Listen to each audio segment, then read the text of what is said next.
श्री विद्यासागर जी महाराज की, परम पूज्य परंपराचार्य श्री समय सागर जी महाराज की, परम पूज्य गुणायतन प्रणेता प्रखर वक्ता भावना योग प्रवर्तक शंका समाधान प्रवर्तक गुरुवर श्री प्रमाण सागर जी महाराज की, परम पूज्य मुनिवर श्री निर्वेग सागर जी संधान सागर जी महाराज की, समस्त मुनि संघ की। शंका समाधान के आज के इस सत्र में आप सभी का हार्दिक अभिनंदन।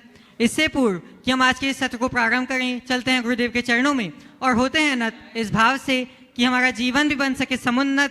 सभी लोग हाथ जोड़ेंगे, मस्तक झुकाएंगे और मेरे साथ बोलेंगे, हे गुरुदेव नमोस्तु नमोस्तु नमोस्तु। बंधु, आज का यह सत्र प्रारंभ हो उसके लिए हम सभी चलते हैं परम पूज्य मुनिवर श्री संधान सागर जी महाराज के चरणों में और निवेदन करते हैं कि हे महाराज श्री, आपके माध्यम से गुरुमुख से यहाँ समाधान की गंगा प्रवाहित हो, जिसमें आप प्लावित हो के हम सभी लोग शंकाओं से निर्मुक्त हो सकें। नमोस्तु नमोस्तु नमोस्तु। चलते हैं गुरु चरणों में और प्रथम प्रश्न के लिए राजेश कुमार जी जैन लाल घाटी और उसके बाद में तैयार रहेंगे अपने बीच में जी न्यूज से आनंद जी जैन, वे अपना प्रश्न करेंगे। जिनका नाम पुकारे अपने स्थान पर खड़े हो जाए। नमोस्तु महाराज जी। हाँ, मैं एक सामाजिक बुराई भिक्षावृत्ति के बारे में आपका ध्यान आकर्षित करना चाहता हूं कि भिक्षावृत्ति एक सामाजिक बुराई है और अपराध है। इस हेतु प्रदेश की सरकार ने कानून पास कर दिया है। अब भिक्षा देना व लेना कानूनी अपराध है। हमारा राष्ट्र अब तेजी से विकसित राष्ट्र बन रहा है। गरीबों के लिए केंद्र और राज्य सरकारें कई योजनाएं ला रहे हैं, जैसे फ्री अनाज, फ्री आवास, फ्री शिक्षा, ब्याज मुक्त ऋण, लाडली लक्ष्मी योजना, लाडली बहना योजना, बेरोजगारी भत्ता। फिर भी भिक्षावृत्ति का गिरोह चल रहा है। भिक्षा के पैसों का उपयोग शराब के नशे, मांसाहार का सेवन, उन आपराधिक गतिविधियों में हो रहा है। हम भिक्षा मुक्त राष्ट्र का निर्माण करें, इस हेतु आपके विचार रखें और इसे हम कैसे रोक सकते हैं। नमोस्तु। देखिए, बहुत ही गंभीर बात आपने उठाई। भिक्षावृत्ति एक बड़ी जघन्य वृत्ति। हम अपने भारत के अतीत को जब पलट कर देखते तो एक समय था जब हमारे देश में एक भी याचक नहीं होता था। समय काल के अनुसार परिवर्तन हुआ और लोगों के जीवन में अभाव आया। अभाव ने लोगों को भिक्षावृत्ति के लिए विवश किया, लेकिन बाद में कई लोगों ने इसे अपनी प्रवृत्ति और पेशा बना लिया। आज जिस तरीके से भिक्षावृत्ति की प्रवृत्ति बढ़ी हुई, वो तो ऐसा लगता है जैसे कुछ संगठित लोगों का गिरोह जैसा जो इस तरह के कृत्य करते। सरकार ने भिक्षावृत्ति के ऊपर अंकुश लगाने के लिए देने और लेने वाले दोनों पर रोक लगाने की बात की और दोनों को एक अपराध की श्रेणी में जोड़ा है। अच्छी बात, पर मेरा कहना है कि यह प्रयत्न पर्याप्त नहीं।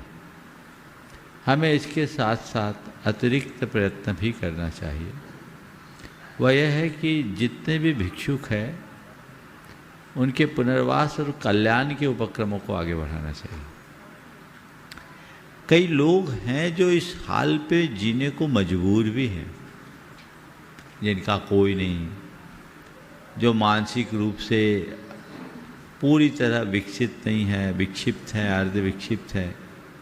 शारीरिक रूप से बहुत से लोग लाचार हैं और कई ऐसे लोग हैं जो पूरी तरह से अपने घर परिवार को भी भूल चुके हैं, कोई नहीं है, निराश्रित है। तो ऐसे लोगों को भी हमें अपने स्तर पर कुछ कार्यक्रम चलाना चाहिए, उन्हें संरक्षण देना चाहिए, उन्हें मानवीय सहायता देनी चाहिए और सरकार को उसके लिए ठोस कार्यक्रम बना करके आगे बढ़ाना चाहिए। यदि ये सब बातें एक दूसरे के साथ जुड़ जाए तो बहुत अच्छा होगा। कुल मिलाकर हमें भिक्षा नहीं देना चाहिए, हमें भीख नहीं देना चाहिए, व्यक्ति को सहयोग देना चाहिए और ऐसा सहयोग कि उससे किसी के आगे हाथ ना फैलाना पड़े, लोगों को देने में समर्थ बन जाए, ये प्रयास करना। नमस्ते गुरु।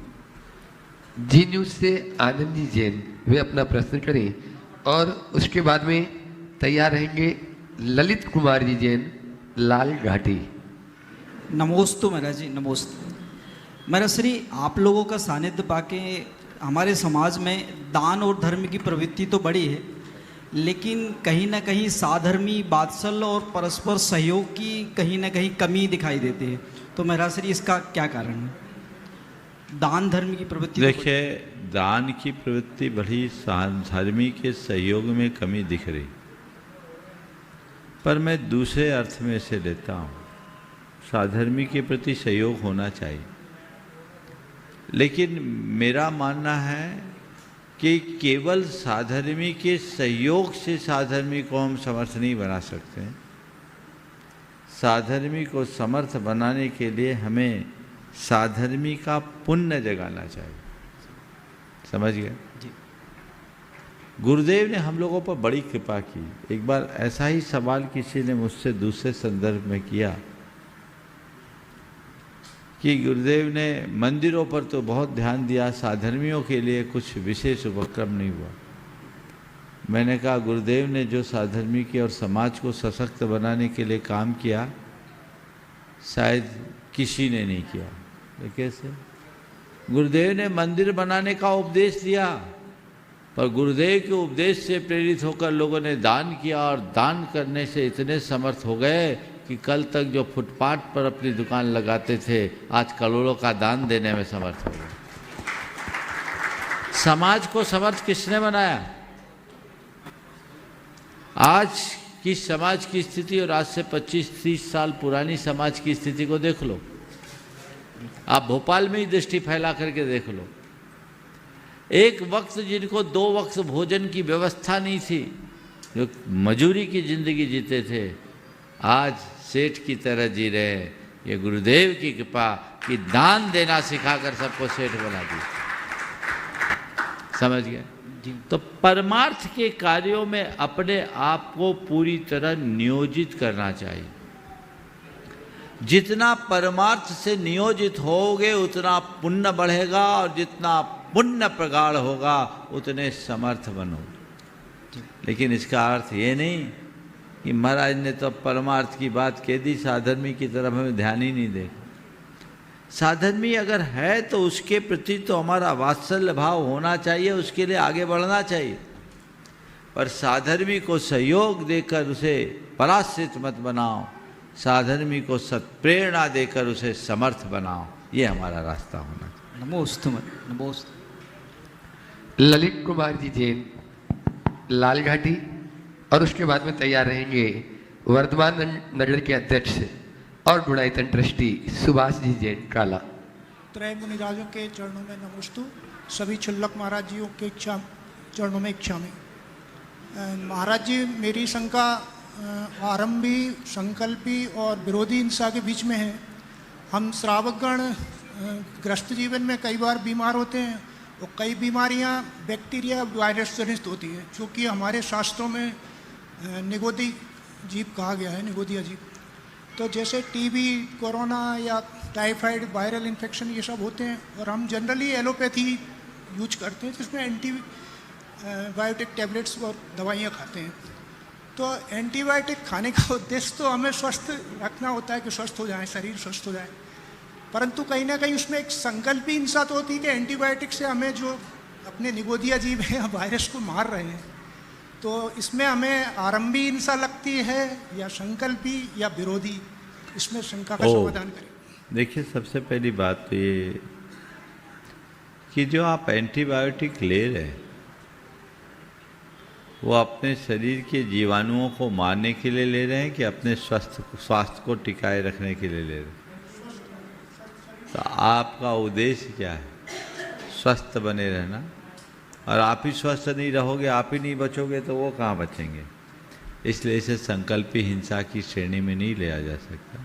ये एक प्रकार का प्रतिकार जो विरोधी हिंसा की श्रेणी में भले आ सकता है, जो गृहस्थ के लिए क्षम है। नमस्ते महाराज। सुभाष जी काला, अध्यक्ष वर्धमान नगर और गुणायतन के संस्थापक सदस्य। उसके बाद तैयार रहेंगे डॉक्टर शंकर दयाल शर्मा, विश्वविद्यालय के डायरेक्टर डॉक्टर विवेक सिंगई। पूज्य गुरुदेव प्रमाण सागर जी महाराज के चरणों में त्रिवार नमोस्तु, संदान सागर जी महाराज के चरणों में त्रिवार नमोस्तु तथा निर्वेक्ष सागर जी महाराज के चरणों में 3 बार नमोस्तु। समस्त क्षुल्लकों को इच्छा मिली। मेरा एक छोटा सा सवाल है। मैं 50 साल से भोपाल में निवासरत हूँ। मैंने देखा कि एक कोई फिजा कॉलोनी है जिसमें सैकड़ों जैन निवास करते थे। अब कुल 30-40 घर वहाँ बचे हैं और वहाँ एक भव्य मंदिर का निर्माण हो चुका है, एक भव्य धर्मशाला का भी। इसी प्रकार पूरे देश में करोड़ों रुपए खर्च करके बहुत सारे तीर्थों का और मंदिरों का निर्माण हो रहा है। हम देख रहे हैं कि हमारे जैन समाज की लड़कियों की शादी अजनों में हो रही है या वो अजनों में कर रही है और लड़के भी विदेशों में जा रहे हैं। धीरे धीरे जैन समाज की जनसंख्या कम हो रही है। तो मेरा प्रश्न ये है कि ऐसे तीर्थ और मंदिर जो हम बना रहे हैं बहुत अच्छी बात है, कालांतर में इनकी रक्षा कैसे होगी? नमस्ते। आपका सवाल कई बार उठा है कि हम मंदिर तो बना रहे हैं, हमारे इन धर्मायतनों और तीर्थों की रक्षा कैसे हो?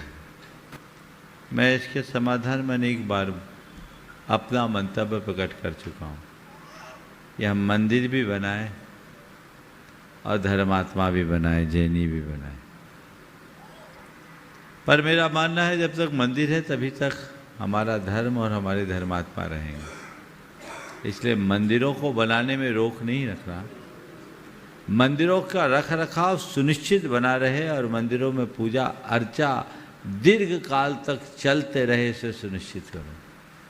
और ये तभी संभव है जब हम जैन बनाओ जैन बढ़ाओ की नीति पर आगे चलें। उसके लिए प्रयास।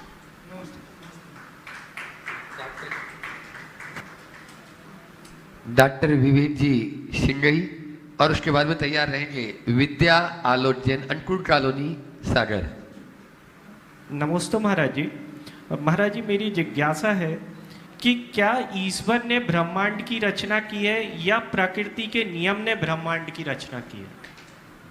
मैं आपसे सवाल करता हूँ कि ईश्वर ने ब्रह्मांड की रचना की तो क्यों की?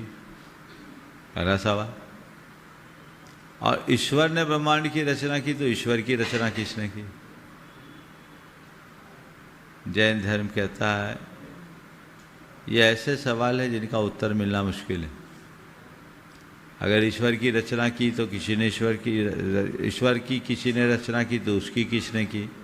फिर उसने जिसकी रचना की उसने किसकी, उसकी रचना किसने की? इसका कोई उत्तर नहीं है। और ईश्वर तो अपने आप में पूर्ण है, कृतकृत्य है, उसे किसी रचना की जरूरत नहीं।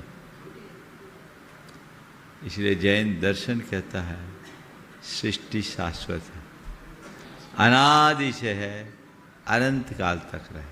ये है बैठन अनादि निधन है, न इसे कोई बनाने वाला है न मिटाने वाला है, सदा से है, सदा बना है। स्वभाव है परिवर्तन का, जो हो रहा है होता रहे। विद्या आलोक जैन, कल्पना जैन, अंकुर कॉलोनी, मटकोनिया, सागर अपना प्रश्न करें और उसके बाद में यहाँ भोपाल के गौरव है रविंद्र जी, पत्रकार है। ठीक है। नमोस्तु गुरुदेव, नमोस्तु नमोस्तु नमोस्तु। सभी चुल्लक के चरणों में इक्षामी इक्षामी इक्षामी। महाराज जी, आजकल YouTube एक बहुत अच्छा साधन बन गया है शिक्षा ग्रहण करने का, ज्ञान अर्जन करने का। कई माध्यमों से हम कई ग्रंथों का अध्ययन भी उसके माध्यम से करते हैं, पर कभी कभी कुछ ऐसे नकारात्मक वीडियोस आते हैं अपने धर्म से संबंधित। कभी महाराज कोई श्रावक ऐसा कर देते हैं, कभी कोई मुनि महाराज के ऐसी बात आती है जो बहुत साधारण होती है लेकिन वो इतनी बवाल मचा देती है और उसको सुनने के बाद हमारे विचार बड़े उथल पुथल होने लगते हैं।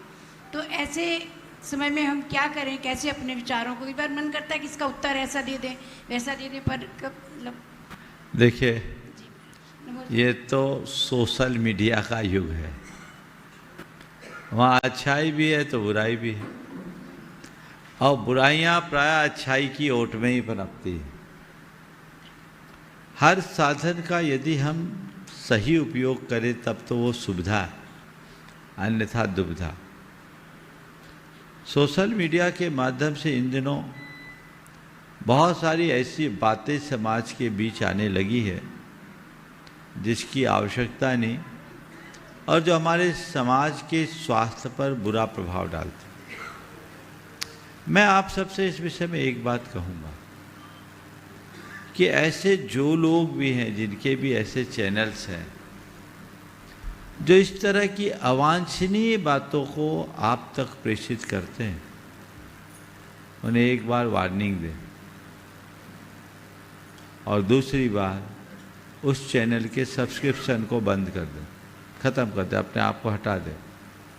और तीसरी बार भी अगर इस तरह की चीज़ें आए तो उसकी कुछ ऐसी वैधानिक कार्यवाही करे कि उनका चैनल ही बंद हो जाए।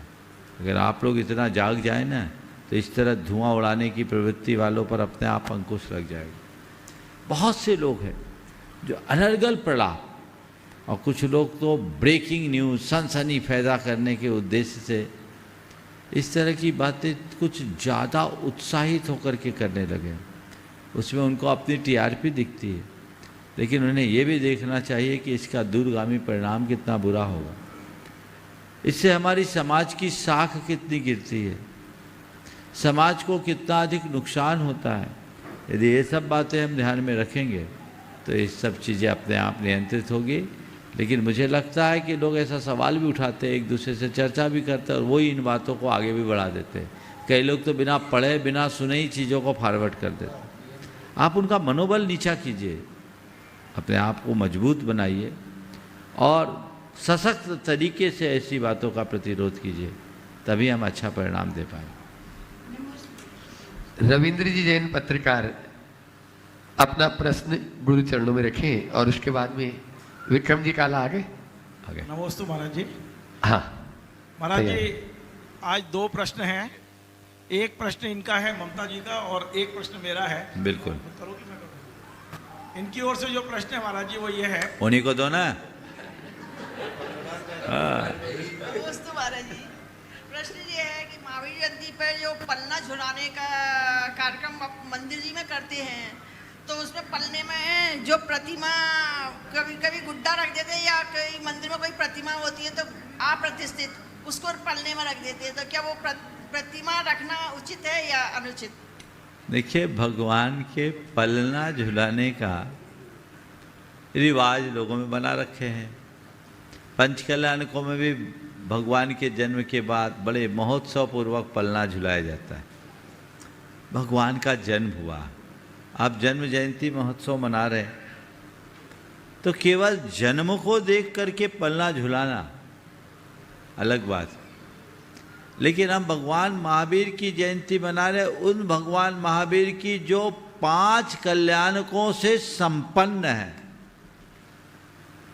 तो पंच कल्याणक से संपन्न भगवान महावीर की जयंती मना रहे हैं, तो हम जयंती मनाएं, भगवान का अभिषेक भी करें, पर वह अभिषेक जन्माभिषेक न होकर जिनाभिषेक होता है और वह प्रतिष्ठित जिन प्रतिमाओं का हो।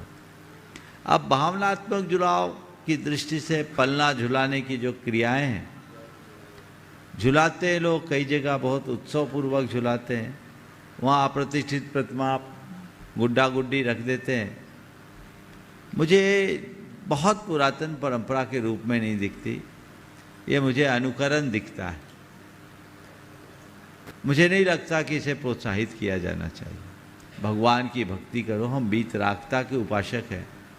अब थोड़ी देर के लिए कल्पना करो, जिससे आपने भगवान मानकर पालना झुलाया, उस मूर्ति या उस गुड्डा गुड्डी की आकृति का बाद में क्या होगा? वो भगवान जैसा सम्मान दे पाओगे? पंच कल्याणक में तो आप उन्हें भगवान बना देते हो, पर भगवान महावीर के जन्म कल्याणक के दिन, जन्म जयंती के दिन जिसे आप पलने में बिठा के झुला रहे हो, उनका क्या होगा? बोलो। तो मैं तो बोल रहा हूं, तो उन्हें आप भगवान जैसा सम्मान दे पाए। मैं निषेध तो नहीं करता, पर इनको प्रोत्साहित करना भी नहीं चाहूँगा।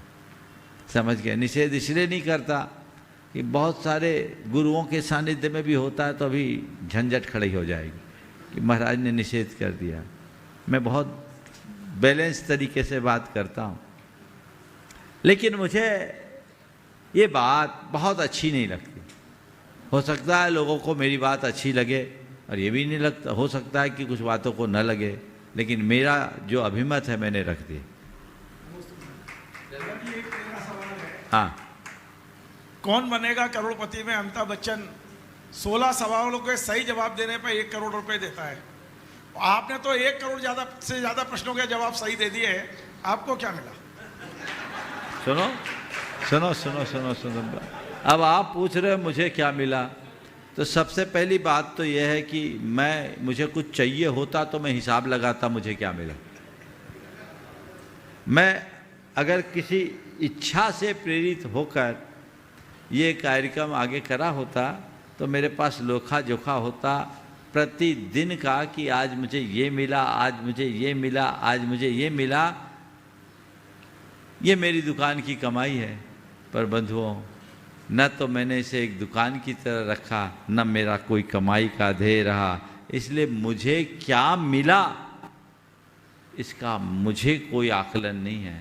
लेकिन मैं आप लोगों से केवल इतना कहता हूँ, आप लोग सब बनिया हो, दुकानदार हो, आप ही लोग अपने अंदर झांक कर देखो कि इस संघ का समाधान से हमें क्या मिला। समझ गए? आप लोगों की प्रतिक्रिया दिख रही है कि आप लोगों को बहुत कुछ मिला। मिला कि नहीं मिला? बहुत कुछ मिला। मिला और मिल रहा है, तो बस आपको मिल गया, समझ लो मुझे मिल गया। और आपको जब मिलता है तो हमारा मन खिलता है, बस ऐसे ही खिलता रहे, ऐसा भाव रखें। नमोस्तु महाराज, नमोस्तु। आज अपने बीच में बुढ़ाई तंग के मंत्री रांची झारखंड से विक्रम जी काला, जो गुरुवर के सपनों को साकार करने में बहुत बड़ी भूमिका निभाते हैं, और साथ में लोकेश भाई भी रांची से यहाँ पर आए हैं। प्रसिद्ध उद्योगपति हैं। कुछ भी झारखंड के उस तरफ होता है, विक्रम भाई बहुत एक पांव पे तैयार रहते हैं। एक बार जोरदार ताली बजा दीजिए विक्रम भाई के लिए। और उसके बाद में अनुपम पंडित जी जैन यहाँ पर शिरोमणि संरक्षक प्रश्न करेंगे। नमोस्तु महाराज श्री। हाँ महाराज श्री, हमारे जीवन की सबसे बड़ी पूंजी क्या है? पैसा, इज्जत या भरोसा? इसको बहुत अच्छा सवाल है। क्रमबद्ध तरीके से बताइए। हमारे जीवन की सबसे बड़ी पूंजी क्या है? पैसा, इज्जत या भरोसा? देखो, अगर सबसे पहले मुझसे पूछा जाए तो मैं कहता हूँ ये तीनों नहीं है। जीवन की सबसे बड़ी पूंजी हमारी सांसें। हेल्थ। सांसों की पूंजी हो। हेल्थ। हेल्थ नहीं, सांस, श्वास, श्वास। श्वास खो जाए तो बचेगा क्या? बोलो। तो सबसे मूल पूंजी सांसें। फिर अगर इन तीनों को देखो, पैसा, इज्जत और भरोसा, तो मैं ये कहूँगा कि पैसा खो जाए कमा सकते हो, इज्जत खो जाए तो उसे वापस बनाने में बहुत मशक्क़त करनी पड़ती है। फिर भी आदमी इज्जत खो कर के भी वापस इज्जत पा सकता है, लेकिन भरोसा टूटने के बाद उसे दोबारा खड़ा कर पाना बहुत कठिन होता है। तो मैं चाहूँगा कि अपने जीवन में अपनी सांसों को सबसे बड़ी पूंजी मानो, और सांसों को सार्थक बनाए रखने का जो आधार है भरोसा, उसे कभी खंडित मत करो। भरोसा अगर अच्छा रहेगा और सही पर भरोसा रखोगे और औरों के भरोसे को बनाए रखोगे तो इज्जत भी मिलेगी, और ये दोनों चीज़ें रहेंगी तो पैसा भी आएगा। बिना भरोसे के पैसा नहीं आता और बिना भरोसे की इज्जत नहीं होती। बोलो, जिस व्यक्ति का कोई भरोसा नहीं उसको कोई इज्जत मिली? जिस व्यक्ति का कोई भरोसा नहीं उस आदमी को व्यापार में कभी उन्नति मिली? तो फिर है क्या? भरोसा। तो भरोसा बनाए रखो। सांसों का मतलब नहीं समझ पाया। श्वास, हमारी जो श्वास है, ब्रीदिंग, समझ गए ना? सांस है तो खड़े हो, सांस बंद हो जाएगी तो क्या होगा? तो जीवन की सबसे बड़ी पूंजी क्या है? श्वास है ना। चलो, अपने बीच में लोकेश पूछेंगे। हाँ, लोकेश भैया। नमोस्तु नमोस्तु महाराज जी। महाराज जी, मुझे मार्गदर्शन दीजिए कि मैं अपने मित्रों के लिए अपने जीवन में क्या अच्छा कर सकूं। बहुत अच्छा। पहले मैं चाहूँगा लोकेश भाई का भी जोरदार अभिनंदन करो। ये जन्मना जैन नहीं है, पर विगत कुछ वर्षों से जब से संपर्क में आए हैं तो ये झारखंड के एक बड़े उद्योगपति, इनकी लिस्टेड कंपनी है और एक अच्छी इंडस्ट्री के संचालक है, लेकिन इनका पूरा परिवार शुद्ध शाकाहारी हो गया है। जोरदार कर्तव्य से काम किया। आपने बोला कि मैं अपने मित्रों के लिए क्या अच्छा कर सकूं। मैं एक ही बात कहना चाहूँगा कि जो भी व्यक्ति अपने मित्रों के लिए कुछ अच्छा करना चाहते हैं तो सबसे पहला काम उनके लिए कुछ अच्छा आदर्श स्थापित कीजिए। दूसरी बात, उनको कुछ अच्छी प्रेरणा दीजिए। तीसरी बात, उन्हें उनके अच्छे कार्यों में सहयोगी बनिए। और चौथी बात, उन्हें बुराइयों से बचाने का प्रयत्न कीजिए। समझ गए? अच्छा आदर्श उपस्थित करें, अच्छी प्रेरणा दें, अच्छे कार्य में सहयोगी बने और बुरे कार्य में उन्हें रोक दें। मैं समझता हूँ अपने मित्रों के लिए इससे अच्छा और कुछ नहीं हो। अपने बीच में गुणायतन के शिरोमणि संरक्षक अनुपम पंडित जी जैन और साथ में ही शिरोमणि संरक्षक विकास जी गोदा यहाँ पर उपस्थित है, जो गुरुवर का साहित्य जन जन तक पहुँचा रहे हैं। ऐसे दोनों महानुभाव एक प्रश्न करेंगे और उसके बाद में तैयार रहेंगे। और खंडेलवाल समाज, दिगंबर जैन समाज के वे मंत्री भी, दिगंबर जैन खंडेलवाल सभा के भोपाल संभाग के मंत्री भी हैं। नमोस्तु महाराज जी। महाराज जी, मैंने लगभग 5 वर्ष पूर्व जब आप रतलाम में थे तो मैं विकास सभी आए थे, तब मैंने जब आपसे चर्चा हुई थी कि आपका शंका समाधान प्रोग्राम तब इतना लोकप्रिय हुआ था, तब और पहले से था वो तो, कि हम लोगों ने अपना न्यूज़ देखने का समय बदल दिया था। 7 बजे नॉर्मली न्यूज़ देखते थे, तो उस वक्त सब ने समय तक बदल दिया था कि अब 9 बजे देखा करेंगे, 8 बजे, क्योंकि ये प्रोग्राम देखना ज़रूरी है। उस वक्त मैंने एक प्रश्न भी एक जिज्ञासा हुई थी कि आप जो है इतने अलग अलग वैरायटी के प्रश्न आते हैं, मैनेजमेंट के भी आते हैं, आम जिंदगी से भी आते हैं, धार्मिक भी आते हैं, और आप उसका बिल्कुल त्वरित जवाब इतना अच्छा देते हैं। तो आपने एक बोला था कि मैं वैसे नहीं दे पाता हूँ, लेकिन जब उस गद्दी पे बैठता हूँ या इस प्रोग्राम के वक्त आता तो तुरंत मेरे दिमाग से निकल जाता है।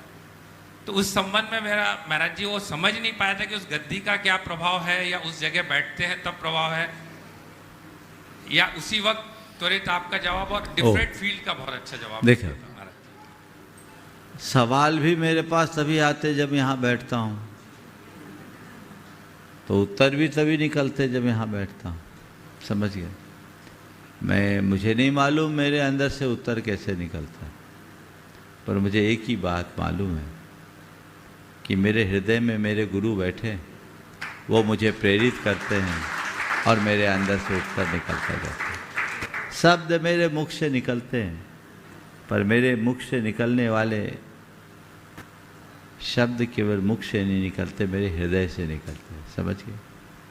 तो वो मुझे प्रेरित के हृदय में मेरे गुरु बैठे, वो मुझे प्रेरित करते हैं, उत्तर निकलता जाता है और इसमें आप सबका पुण्य निमित्त बनता जाता है। इसमें मेरा अपना कोई श्रम नहीं है, ऐसा समझना चाहिए।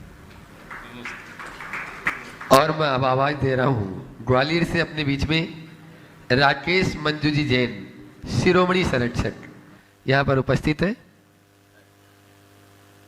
हाँ, मैं चाहूँगा यहाँ की ट्रस्ट कमेटी अध्यक्ष मंत्री जी सवाल के बाद में वहीं पर जाकर उनका स्वागत अभिनंदन भी कर देंगे। राकेश जी, मंजू जी अपना प्रश्न करें और उसके बाद में तैयार रहेंगे अपने बीच में, और साथ में ऊषा जी और सुमेर जी भी वहीं आ जाए, एक साथ हो जाए सभी लोग, और उसके बाद में तैयार रहेंगे सतना से अपने बीच में राजकुमार जी, मीना जी, गुल्ली भैया, शिरोमणि संरक्षक उपस्थित यहाँ पर है, वे अपना प्रश्न रखेंगे। नमोस्तु महाराज जी, नमोस्तु महाराज जी, नमोस्तु महाराज जी। महाराज जी, यकीन कहाँ तक करना चाहिए? यकीन कहाँ तक करना चाहिए? हो गया सवाल। यकीन कहाँ तक करना चाहिए? जब तक धोखा न खाओ। जब धोखा खाओ तो आंखें खोलो। धोखा खाने के पहले तो यकीन करना ही पड़ेगा। लेकिन धोखा खाने के बाद भी नहीं करते तो उन व्यक्ति को तो फिर हम क्या कहें? जो चोट खाने के बाद भी न संभले उसका भगवान ही मालिक। ओ, एक बार जोरदार ताली बजा दीजिए। हाँ, इस पूरे हाँ, इनको भी दे दो। सुमेर जी, एक प्रश्न सुमेर भैया भी कर रहे हैं। मूछ वाले दादा बोलते हैं। हाँ बोलो सुमेर, बोलो। नमोस्तु भगवान, नमोस्तु भगवान, नमोस्तु। शुल्लक जी महाराज जी इक्षामी महाराज जी ग्रंथों में पढ़ते हैं विश्रोप से और समय प्रवृत्त। क्या? विश्रोपचय, विश्रोपचय और विश्रसोपचय। विश्रोपचय नहीं, हाँ, विश्रसोपचय और समय प्रवृत्त, ये दोनों सैद्धांतिक शब्द है। ये हमारे कर्म परमाणुओं की संरचना से जुड़ा हुआ शब्द। स्वाभाविक रूप से जो कर्म के वर्गनाएं, हमारी कर्म परमाणुओं का समूह हमारी आत्मा से जुड़ा होता है, उसको बोलते हैं विश्रसोपचय। और एक समय में जितने कर्म परमाणुओं का समूह हमारी आत्मा से बंधता, उसको बोलते हैं समय प्रबद्ध। संक्षेप में यही अर्थ। नमोस्तु, नमोस्तु। हाँ। और अगला प्रश्न कर रहे हैं सतना से अपने बीच में राजकुमार भैया, गुल्ली भैया, मीना जैन, शिरोमणि संरक्षक गुणायतन। और उसके बाद में तैयार रहेंगे अपने बीच में आज इस सत्र में शिरोमणि संरक्षकी और दयोदय महासंघ के अध्यक्ष प्रेमचंद जी प्रेमी, वे अपना प्रश्न करेंगे। नमोस्तु, नमोस्तु, नमोस्तु। मानव महाराज जी, मानव जीवन में सुख और दुख अवश्य आते हैं और आपने हमेशा हम लोगों को बताते हैं कि यह भी बीत जाएगा। जैसे रात के बाद प्रभात आता है और बस धैर्य रखने की ज़रूरत है। हम किसी भी पंथ के पूज्य भगवान का जीवन देखें तो उन्हें हमसे ज़्यादा कष्ट, आराम से आगे बोलो। हाँ, प्रतिकूलता सहन करनी पड़ती है, लेकिन वे विचलित नहीं हुए और हमें दुख में चलने का पथ दिया। फिर भी हम दुख आने पर विचलित होकर भगवान जी कहते हैं कि हमें यह कष्ट क्यों दिया, तो धैर्य को धारण कैसे करें, कृपया पद बताने की कृपा करें। देखो, भगवान से शिकायतें करते रहोगे तो अधीर बने रहोगे, और भगवान को हृदय में ढाल लोगे तो धैर्य आ जाए। आप भगवान से जाके ये मत कहो कि भगवान हमें ये दुख क्यों दिए। भगवान से तो ये कहो कि भगवान आपके चरणों में आया, जैसे आपने दुख को सहा, हमें भी दुख सहने की क्षमता दे। हमने आपसे केवल यही सीखा और जाना है कि बिना दुख सहे जीवन आगे नहीं बढ़ता। जो कष्टों को सहता है वही मजबूत होता है। हवा की आँच में पकने के बाद ही मिट्टी घड़ा का रूप ले पाती है। तो हमें तपना है, हमें सहना है। ये जीवन का लक्ष्य बनाकर चलेंगे तो जीवन को अच्छा बना पाएंगे। नमस्ते। प्रेमचंद जी प्रेमी, शिरोमणि संरक्षक गुणायतन, मुनित्रय के अपना प्रश्न कर रहे हैं। उसके बाद में जो आपके नगर से प्रतिदिन गुरुदेव को सुनते हैं प्रत्यक्ष रूप से, ऐसे सरदार जी हरपाल सिंह जी तैयार रहेंगे। मुनित्रय के चरणों में बारंबार नमोस्तु। छुल्लक महाराज जी के चरणों में इक्षामी।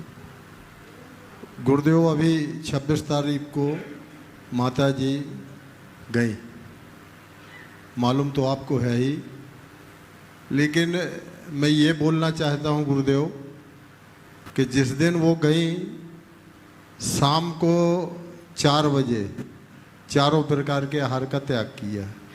2 दिन पूर्व से हम लोगों से बोल रही थी कि कुंडलपुर ले चलो, लेकिन हम लोग समझ नहीं पाए। लग रहा था, ऐसा कुछ लग नहीं रहा था कि कुछ दिक्कत है।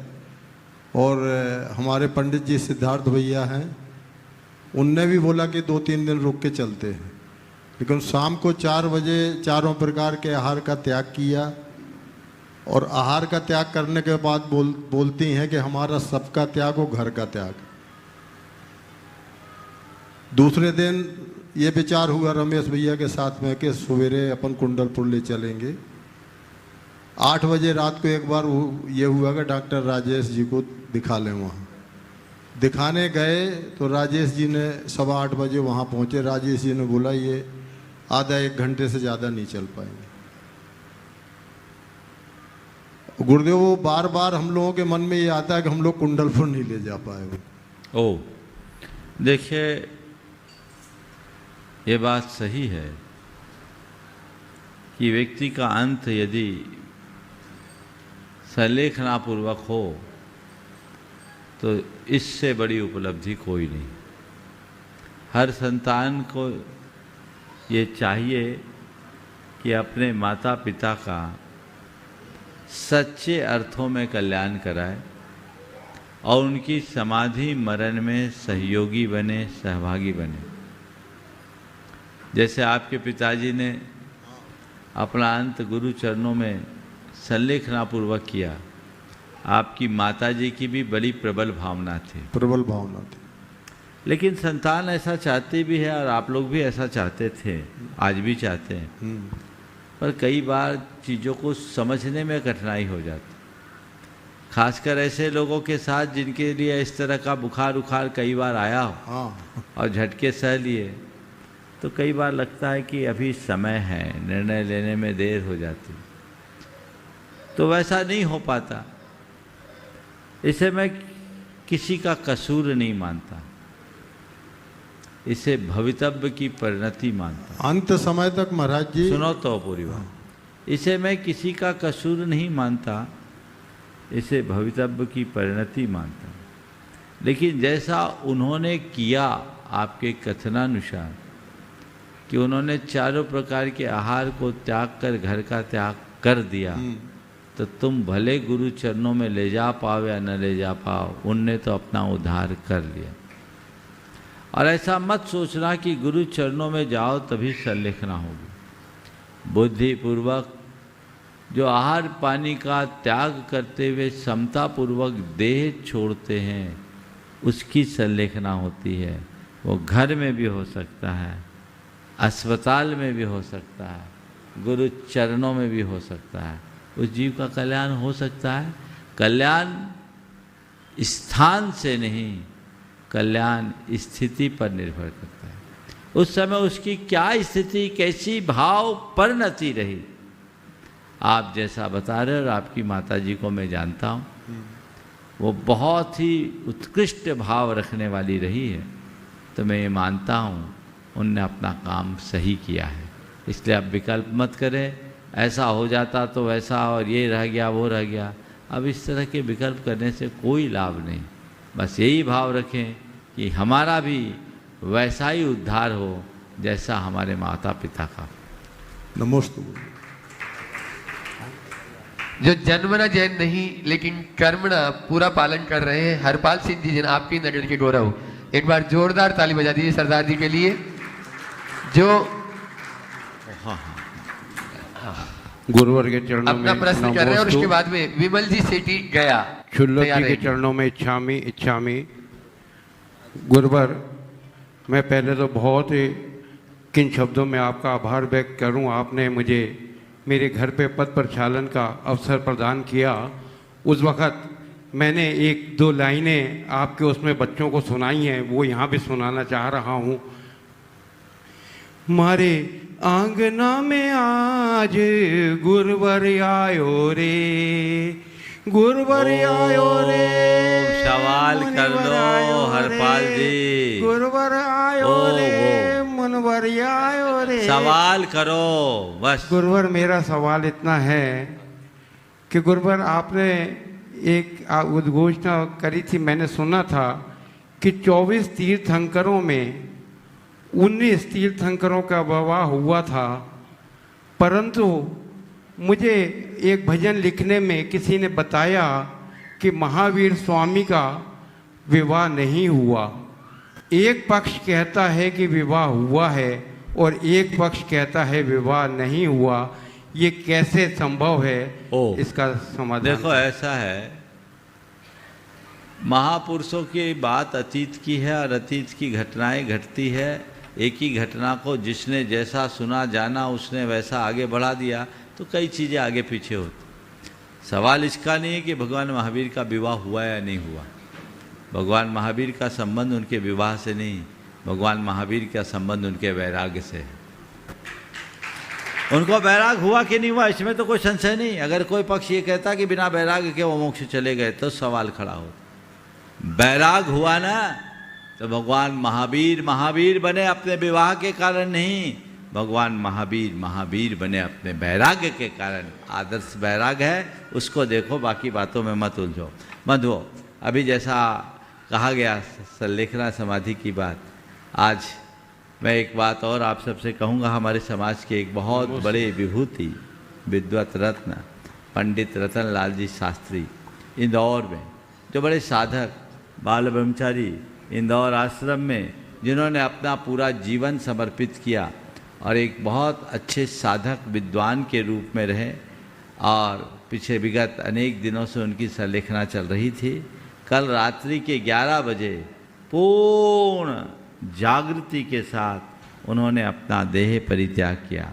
नियमित वो संपर्क में थे, सब महाराजों का उनको आशीर्वाद भी मिल रहा था, हम लोग भी उन्हें रोज़ संबोधन पहुंचा रहे थे। और कल उन्होंने अपनी इस काया का विसर्जन किया भेद विज्ञान के साथ। मैं यही कहूँगा कि उन्होंने जीवन भर जिनवानी की आराधना की, संयम की आराधना की, उसका उत्तम फल उन्होंने प्राप्त कर लिया। आचार्य समय सागर जी महाराज के द्वारा उन्हें 10 प्रतिमा के व्रत और आत्मानंद सागर नाम दिया गया था। वाकई में वो आत्मानंद के सागर में निमग्न हो गए। वे जहाँ भी हैं, मैं यही भावना भाता हूँ कि वे इसी तरह रत्नत्रय का अनुकरण करते हुए अपने जीवन का पथ प्रशस्त करें। वो एक आदर्श हम सबके बीच छोड़ के गए हैं। मैं सभी त्यागी और विद्वत जनों से भी यही प्रेरणा देना चाहूँगा कि वे भी ऐसे ही मोक्ष मार्ग में आगे बढ़ते रहें। पूज्य गुरुदेव, हमारे संघ की शोभा गया से, जिनको बाबा जी भी आप लोग बोलते हैं, विमल जी सीटी, वे अपना प्रश्न संक्षेप में रखें और उसके बाद में प्रवीण प्रतिभा जी शिकाजी जैन वर्धमान नगर तैयार रहे। पूज्य गुरुदेव, नमोस्तु नमोस्तु। पूज्य गुरुदेव, 2 शब्द हैं। पूज्य गुरुदेव, 2 शब्द हैं, एक शंका और जिज्ञासा। मैं यह जानना चाहता हूँ कि इन दोनों की हमारे जीवन में क्या उपयोगिता है और इनका क्या अंतर है। साथ ही सम्यक दर्शन के अंग में निशंकित अंग तो आया है, परंतु जिज्ञासिता अंग नहीं आया है, ऐसा क्यों? देखिए, शंका और जिज्ञासा सामान्यतः एक अर्थ में दिखते हैं, लेकिन दोनों में मौलिक अंतर है। शंका 2 प्रकार की होती है, संदेह मूलक भी और कुतूहल या जिज्ञासा मूलक भी। लेकिन जिज्ञासा में कभी संदेह नहीं होता। जिज्ञासा में केवल जानने की इच्छा होती है, कुतूहल होता है। इसलिए जिज्ञासा हो या शंका, महत्वपूर्ण समाधान है। मुझसे पूछा गया, महाराज जी आपने शंका समाधान ही क्यों रखा? और बहुत पहले, सबसे पहले तो शंका समाधान ही चालू हुआ। महाराज जी आपने शंका समाधान क्यों रखा? तो मैंने कहा, मैं तुम्हारी केवल जिज्ञासा को नहीं, तुम्हारे मन की शंका का भी निवारण करना चाहता हूँ। शंका का अर्थ भय होता है, शंका का अर्थ संदेह होता है। जिज्ञासा में केवल जिज्ञासा की पूर्ति होती है, संदेह का निवारण नहीं होगा, भय का निवारण नहीं होगा। जो अंदर का संदेह है, अश्रद्धा, श्रद्धा मूलक प्रश्न, अश्रद्धा मूलक जो शंका है, वो शंका कहलाएगी, वो जिज्ञासा नहीं। तो हमारे मन में प्रश्न 2 तरह के होते हैं, एक अश्रद्धा मूलक, एक जिज्ञासा मूलक, एक भय प्रेरक और एक ज्ञान प्रेरक। तो ज्ञान प्रेरक जिज्ञासा मूलक प्रश्नों का समाधान जिज्ञासा में हो सकता है, लेकिन जब हम शंका को लेते हैं तो बाहर भीतर सब प्रकार की शंका निकल जाती है। और मोक्ष मार्ग में सम्यक दृष्टि केवल जिज्ञासु नहीं होता, वो निशंक होता है। इसलिए निशंकित अंक बोला गया, जिज्ञासु अंक नहीं बोला। इसलिए भय का भी निवारण हो, संशय का भी निवारण हो, हम निशंक बने, ये हमारा लक्ष्य होना चाहिए। नमस्ते। प्रवीण सिका जैन वर्धमान नगर अपना प्रश्न करें और उसके बाद में तैयार रहेंगे जो अहरनिश रात दिन गुरु सेवा में लगे रहते हैं, विवेक जी जैन कुंकुरी, और उनके साथ में ही अक्षय भाई गुणायतन और धैर्य जैन इन भोपाल। नमोस्तु गुरुवर एवं छल्लक महाराज जी को सादर इच्छामि। गुरुवर, आचार्य श्री द्वारा उद्धृत पंक्ति भारतः प्रतिभारतः, के संदर्भ, विजन एवं संदेश को बताने की कृपा करें गुरुदेव। आप सभी को अपने क्षेत्र में देख पाने की अनुभूति दुर्लभ है और हम इस अनुकंपा के लिए पूरे वर्धमानवासी कोटिशा नमोस्तु प्रस्तुत करते हैं। संदर्भ, विजन एवं संदेश। देखिए, ये जो आचार्य गुरुदेव ने कहा, मनुजो मानवो भूयात् भारतः प्रतिभारतः, ये परम पूज्य ज्ञान गुरुनाम गुरु आचार्य ज्ञान सागर जी महाराज की जयोदय महाकाव्य की कृति है, उसका अंश है। ज्ञान सागर जी महाराज का दर्शन बहुत बड़ा था, वे राष्ट्रहित चिंतक थे। गुरुदेव को गुरु परंपरा से वह सब कुछ मिला और उन्होंने इसी वाक्य को अपना ध्येय वाक्य बनाया। ये गुरुदेव का सबसे बड़ा वैशिष्ट्य रहा, उनका एक ही विजन था, भारत को भारत बनाना और मनुष्य मात्र को मनुष्य बनाना। वे एक आत्मसाधक आध्यात्मिक संत होने के साथ साथ पूरे जीवन राष्ट्र के उन्नयन में लगे रहे, राष्ट्र के विकास में लगे रहे। इसलिए मैंने अनेक बार कहा कि उन्होंने ऋषि कर्म के साथ साथ राष्ट्र कर्म को भी बहुत कुशलता से किया। यही उनका विजन था, यही उनका ध्येय था और वही हम सब के लिए संदेश है कि हम सब मानवता की कसौटी पर खरे उतरे और अपने देश को एक सुंदर देश बनाने का सत्य है। गुरुदेव निर्वेक सागर जी के इस बेटी का नाम प्रतिभा रखने के लिए बहुत सुंदर, थैंक यू। हाँ, विवेक भाई जो है गुरुचरणों की सेवा में, ये सारा सभी महानुभाव लड़के अपने अक्षय भाई, धैर्य भाई, पर जोरदार ताली भी बजा दें इन सबके लिए। और हाँ, प्रश्न करें आप अपना, और उसके बाद में तैयार रहेंगे आप अध्यक्ष से दिगंबर जैन पंचायत ट्रस्ट भोपाल मनोज जी बांड्रा। नमोस्तु महाराज जी। महाराज जी, अभी कुछ दिनों पहले आपने बोला था मुझे अंतराय कम आता है, उसके बाद से आपको निरंतर अंतराय आ रहे हैं, तो ऐसा क्या हमसे गलती हो रही है, इसका क्या निवारण होगा? देखो, ये तो कभी कभी बात लग जाती है। बात सही है, मैंने कहा था कि मुझे अंतराय कम आता है, लेकिन उसके दूसरे ही दिन से आना शुरू हो गया और अभी 10-12 दिन में 3 हो गए। आने दो, अब आ रहा है तो आने दो, ये भी मौका है, ये तो परीक्षा है और ये साधना है, ये एक संयोग हो सकता है, इसे कुछ नहीं कहा जा सकता। तुम लोगों को घबराने की बात नहीं है, बस थोड़ी सावधानी रखने की आवश्यकता है, अपनी तरफ से लापरवाही नहीं होनी चाहिए।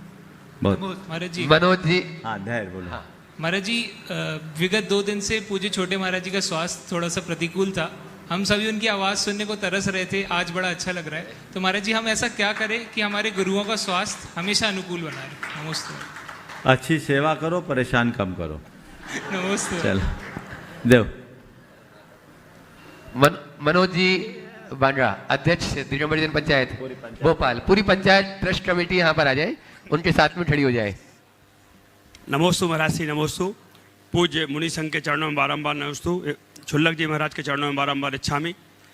महाराज श्री, महावीर जयंती का अवसर, आपका भोपाल में सानिध्य, तो पूज्य विमल सागर जी महाराज का भी सानिध्य हम सबको प्राप्त होने जा रहा है और भी साधु संघ भोपाल की ओर अग्रसर हैं, आते जा रहे हैं, आज भी बिहार करवा के आए हैं। महाराज श्री, भोपाल में जैसा कुछ तो मार्गदर्शन आपने दिया है, लेकिन हम चाहते हैं इसको भव्यति भव्य आपके, क्योंकि बहुत अरसे बाद, मेरे ख्याल से लगभग 25 से 95 बहुत अरसे बाद हमको मिल रहा है अवसर। देखिए, सन 1999 की महावीर जयंती हमने भोपाल में की थी और आज इस वर्ष उसके बाद 25 वर्ष, और महाराज जी 2013 में एक लंबे अंतराल के बाद भोपाल में महावीर जयंती मनाने का सुयोग बन रहा है।